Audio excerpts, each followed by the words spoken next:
사춘기 아이를 둔 부모님들이 내 자식이지만 속을 모르겠다고 토로하는 말을 종종 듣게 됩니다. 2차 성징을 거치면서 10대들은 몸의 성장통은 물론이고 마음의 성장통도 함께 겪게 되는데요. 그런 시기에 공감대를 형성하기 편한 또래 친구들과 가깝게 지내면서 부모님이나 선생님 같은 기성세대와는 조금 더 거리를 두기도 합니다. 현대 문명의 영향으로 사회가 급변하고 세대 간의 간극도 커지고 있기 때문에 성인의 입장에서 10대 아이들을 이해하는 것은 더욱 어렵게 느껴지기도 합니다. 하지만 아이들을 이해하려는 마음을 가진다면 별과 별처럼 멀게 느껴지는 10대들과의 거리를 좁혀나갈 수 있을 것 같습니다. 오늘은 10대들이 실제로 겪는 어려움과 함께 그들을 도우려면 어떻게 해야 하는지 책 속 내용을 통해 함께 알아보겠습니다.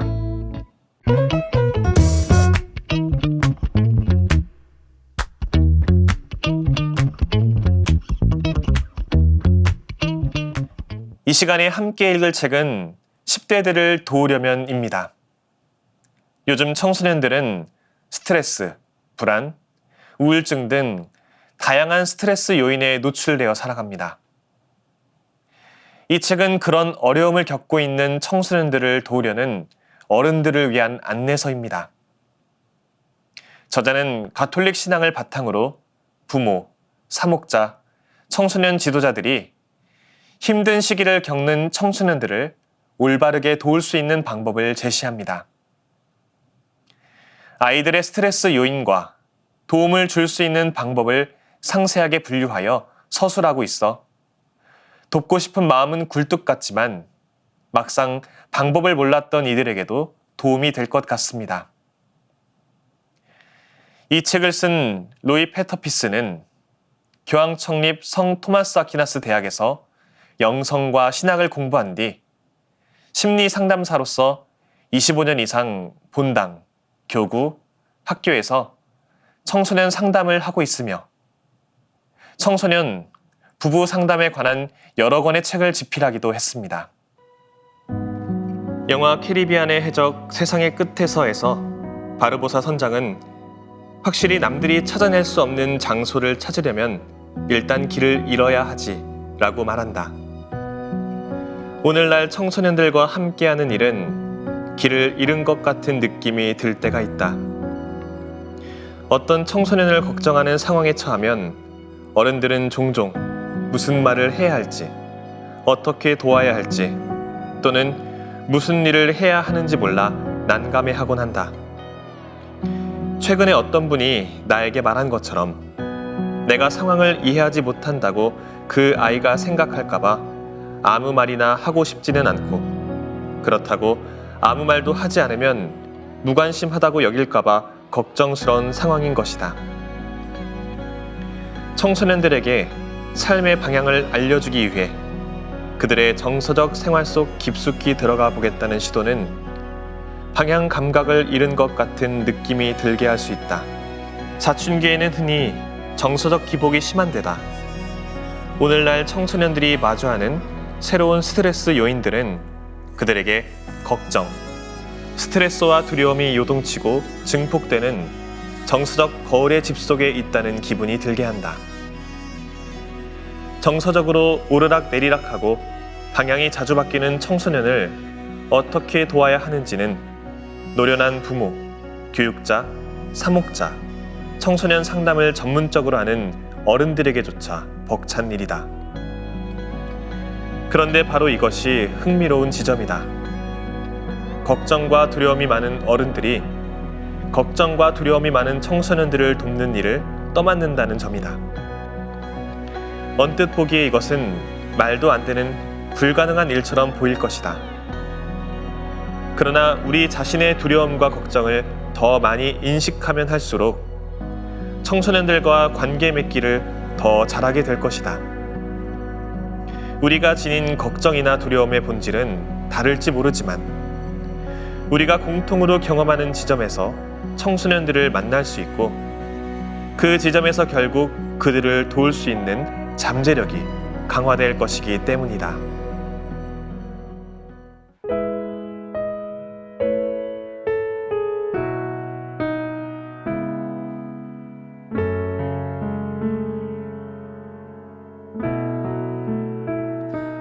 그대를 위해 난 기도해요. 모은 두 손에 그댈 담아요. 고단한 그대의 마음에 작은 위로를 전해요. 그대를 위해 난 기도해요. 작은 촛불에 그댈 담아요. 떨리는 그대의 두 눈에 작은 온기를 전해요.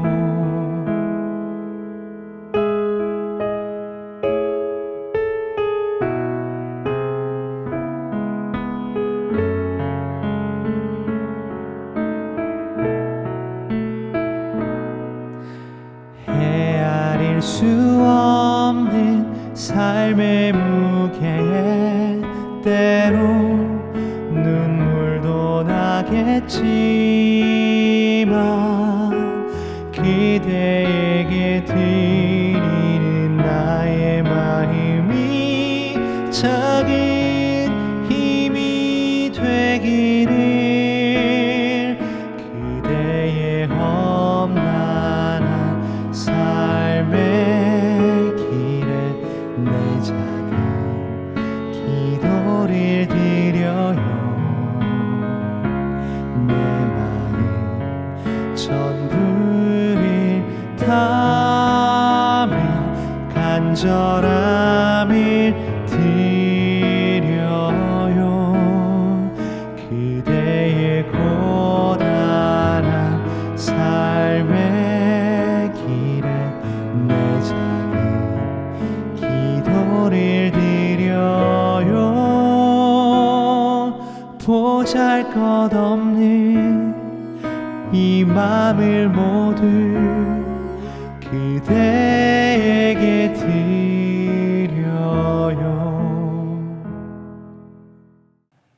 걱정과 두려움이 없는 어른이 아니라 그런 감정을 인식하는 어른이 청소년들과 더 관계 맺기를 잘할 수 있다는 대목이 인상적입니다.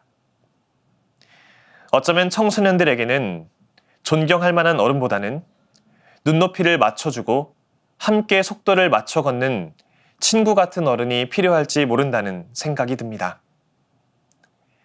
그럼 청소년들이 실제로 겪는 어려움에 대한 책의 내용을 좀 더 읽어보겠습니다.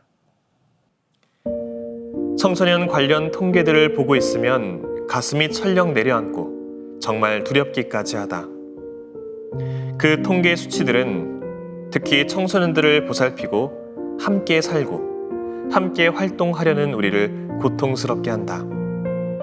그러나 우리는 청소년을 도우려고 하는 유일한 사람이 아니고 또 희망이 없는 건 아니다. 성경의 돌아온 탕자 이야기의 핵심 내용을 잘 알고 있을 것이다. 독립을 원했던 소년은 아버지에게 돈을 달라고 해서는 집을 떠나 떠돌아다닌다. 현실의 온갖 곤경을 겪은 끝에 아들은 집으로 돌아온다. 형은 질투심에 가득 차 뒷전에 물러서 있었지만 아버지에게는 용서받는다. 내가 수십 년 동안 읽은 이야기다. 그러나 이 이야기에서 내가 늘 빼먹곤 하는 대목은 그가 아직도 멀리 떨어져 있을 때 아버지가 그를 보고 달려가 이다. 이 이야기를 들을 때마다 나는 아버지는 좋아하는 취미에 몰두해 있고 누더기 꼴의 아들이 아버지 뒤에서 등을 두드리고는 두 사람이 포옹하는 장면을 상상했다. 그러나 성경은 아버지가 아들을 기다리고 찾고 어쩌면 아들의 도착을 예상하기까지 했다고 암시한다. 아버지는 늘 주시하고 있었고 아들이 보이자 그에게 달려갔다. 우리의 하느님은 운동화를 신고 계신 분이다. 우리가 지치고 낙담하고 용기를 잃고 슬퍼하고 상처받고 녹초가 되기 훨씬 이전부터 그러는 동안 또는 그 이후에도 하느님은 우리 아이들이 당신의 최우선이었다는 것을 우리에게 상기시키신다. 이 성경의 이야기는 전지전능한 하느님이 희망을 저버리기를 거부하고 낙담하기를 거부하신다면 우리도 그래야 한다는 사실을 상기시킨다. 이러한 통계 수치들은 현실을 나타낸다. 이러한 문제들 역시 현실이며 우리는 현재 여러 방면으로 문제를 개선할 수 있는 방법을 찾기 위해 고군분투하고 있다. 하지만 이것이 희망을 잃거나 낙심할 이유가 되지는 않는다. 우리는 현실을 인정한다. 그리고 우리는 우리가 가진 자원과 재능을 총동원하여 우리 마음 안에 있는 하느님의 은총과 협력하기 위해 마찬가지로 우리가 양육하고 가르치고 감독하고 보살피고 봉사하는 청소년들에게도 담겨있는 은총과 협력하기 위해 우리가 할 수 있는 일을 한다.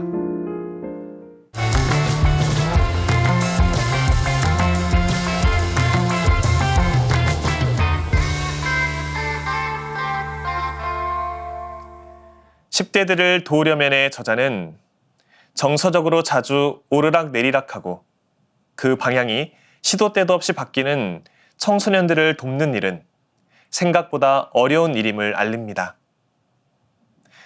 어른이면 이미 모두가 경험해보았던 시기라는 이유로 청소년들의 고민과 걱정을 두고 어렵지 않게 해결하고 해소할 수 있다고 여기기 쉽지만 실상은 대화조차 나누기 쉽지 않은 것이 현실이라는 것입니다. 10대들을 도우려면이 알려주고자 하는 바가 바로 여기에 있습니다. 저자는 오랜 시간 청소년들과 함께해온 경험과 그로 말미암은 노하우를 바탕으로 청소년들이 직간접적으로 내비치는 위험 신호를 알아차리고 그들에게 말을 거는 것부터 대화를 발전시켜 나가고 해결책을 제시하는 일련의 로드맵을 제공합니다. 저자가 제시하는 로드맵 안에서 개인적으로 눈에 띄었던 내용이 있습니다. 청소년과 종교의 상관관계에 대한 이야기를 전하는 대목에서 저자는 종교 안에 담긴 수많은 전통과 속성들이 고리타분한 내용 안에서만 머물지 않고 어려움에 직면한 청소년들에게 구체적인 도움과 심리적인 안정을 줄 수 있는 도구가 될 수 있음을 알려줍니다. 그 중에서 저는 묘지 방문이라는 내용이 특별하게 다가왔습니다. 제가 청소년이었던 시절 부모님께서는 단 한 번도 저에게 신부가 되어야 한다는 이야기나 신학교 입학을 준비해야 한다는 이야기를 강요하듯 전하신 적이 없습니다. 그럼에도 저는 제가 품고 길러온 사제성서를 청소년 시기에 이르면서 부담스럽게 여기게 되었습니다. 오히려 제가 초등학교 3학년 때 마주했던 본당의 보좌 신부님을 통해 자발적으로 길러온 사제성서였음에도 저는 마치 누군가가 강요하는 것처럼 제가 품은 사제성서를 바라보게 되었고 마치 의무감에 사로잡힌 것처럼 신학교 입학을 위한 준비를 억지로 해나갔습니다. 그렇게 저는 방황 아닌 방황을 저의 장래를 향한 깊은 고민과 함께 겪어나가기 시작했습니다. 그러던 제가 중3 때의 위령의 날을 맞아 미사를 봉헌하기 위해 용산 성당에 위치한 성직자 묘지를 방문하게 되었습니다. 제 어머니를 비롯한 당시 출신 본당 교우분들과 함께한 자리에 제가 본당의 유일한 예비 신학생으로서 참석하게 된 것입니다. 가기 싫은 마음을 억누르고 그렇게 참내한 위령 미사는 저에게 별다른 기억을 남기진 못했습니다. 그런데 제가 그날을 기억하게 된 것은 미사 후 본당 교우분들과 함께한 어느 신부님의 묘소 앞에서 기도를 바쳤던 시간 덕분입니다. 수많은 신자들이 각각의 묘소 앞에 자리를 잡고 기도를 바치고 있던 때에 제 어머니께서는 여기 이 신부님께서 서품을 받고 1년도 채 되지 않아 세상을 떠나셨다며 이 신부님의 묘소 앞에서 위령 기도를 바치면 좋겠다고 제안하셨습니다. 그렇게 기도를 바친 시간이 저에게는 잊을 수 없는 기억으로 남았습니다. 힘겹게나마 다소 억지로 사제 성소를 향한 꿈을 품고 있던 저에게 서품을 받은 지 1년도 채 되지 않아 세상을 떠난 어느 신부님의 심정이 칼날이 꿰뚫듯이 찔려왔던 것입니다. 그러면서 지금껏 스스로에게 제대로 질문해보지 못했던 나는 왜 신부가 되려고 하는가를 가슴 깊이 직면해보게 되었습니다. 만약에 내가 신학교에 입학을 하고 신부가 되어서 1년도 안 되어 세상을 떠나게 된다는 사실을 미리 알게 된다 하더라도 나는 신부가 되고자 하는 지금의 소망을 놓지 않을 수 있는가와 같은 심오한 질문까지도 저 스스로에게 던져보게 되었습니다. 그렇게 신부님의 묘소를 방문한 일은 심리적인 방황 속에서 이리저리 흔들리던 저의 마음을 다잡아 주었고 더 이상 제가 품은 사제 성소를 억지로 이어간다는 느낌을 받지 않게 되었습니다. 10대들을 도려면이 제시하는 여러 로드맵들은 이론적인 차원에 머물지 않습니다. 앞서 말씀드린 저의 청소년 시절의 경험처럼 직접적이고 구체적이며 실용적이고 실질적인 차원으로 고민에 빠진 청소년들에게 도움이 될 수 있는 방법들을 제시합니다.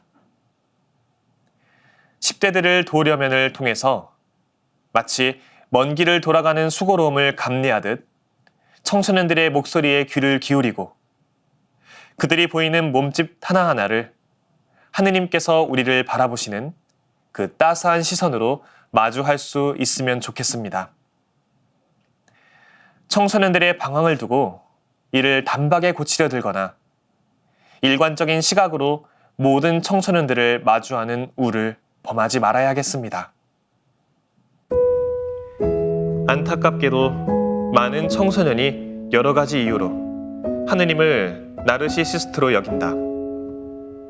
하느님은 당신 백성들이 매주 또는 그보다 자주 그에게 와서 무릎을 꿇으며 경의를 표하고 숭배하러 찾아오기를 기다리는 왕과 같다고 생각한다. 그렇게 하지 않으면 벌을 받거나 죄가 된다고 생각한다. 벌과 죄가 쌓이면 천국에 가는 건 어림도 없다고 여긴다. 우리가 종교를 필요로 하기 때문에 종교가 있다.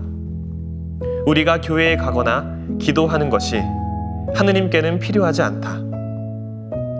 예수 그리스도의 하느님은 우리가 믿음이라는 선물을 받아들이지 않는다고 상처받는 신이 아니다.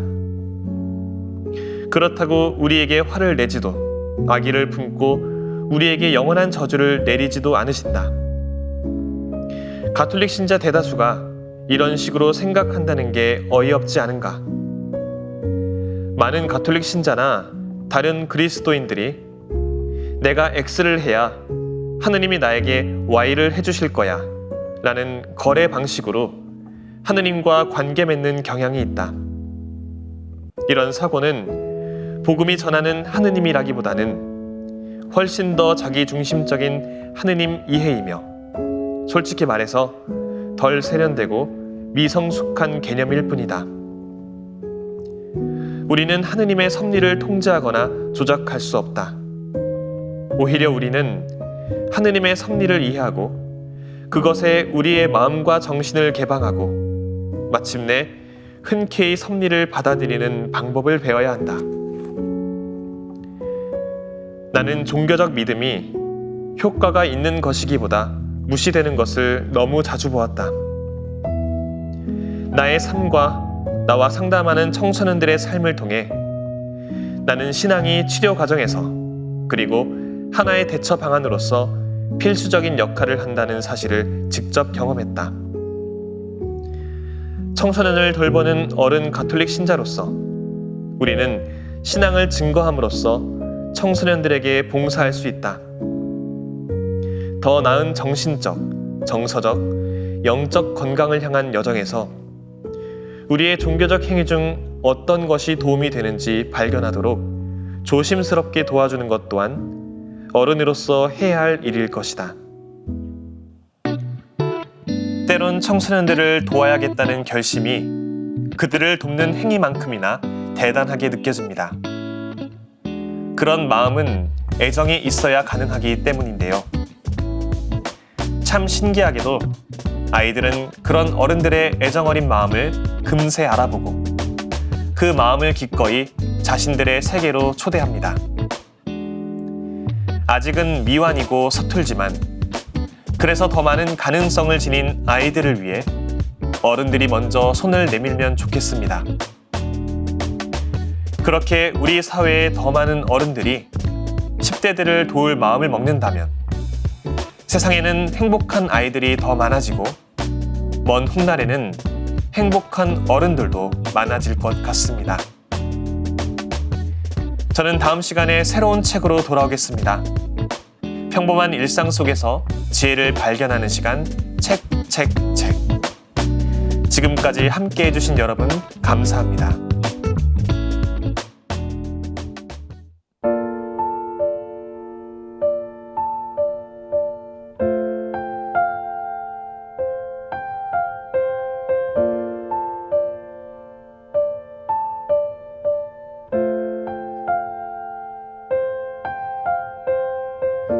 사는 게 조금 힘든 그대여 많이도 애썼지만 이제 더 이상 할 수 없을 것 같은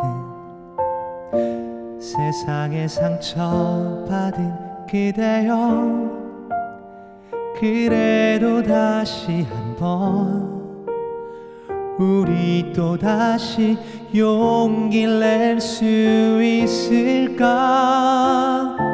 조금씩 나를 움직여봐. 어제보다 나은 내일로 더 많은 것이 아닌 더 나은 삶 손을 뻗어 잡아보는 거야.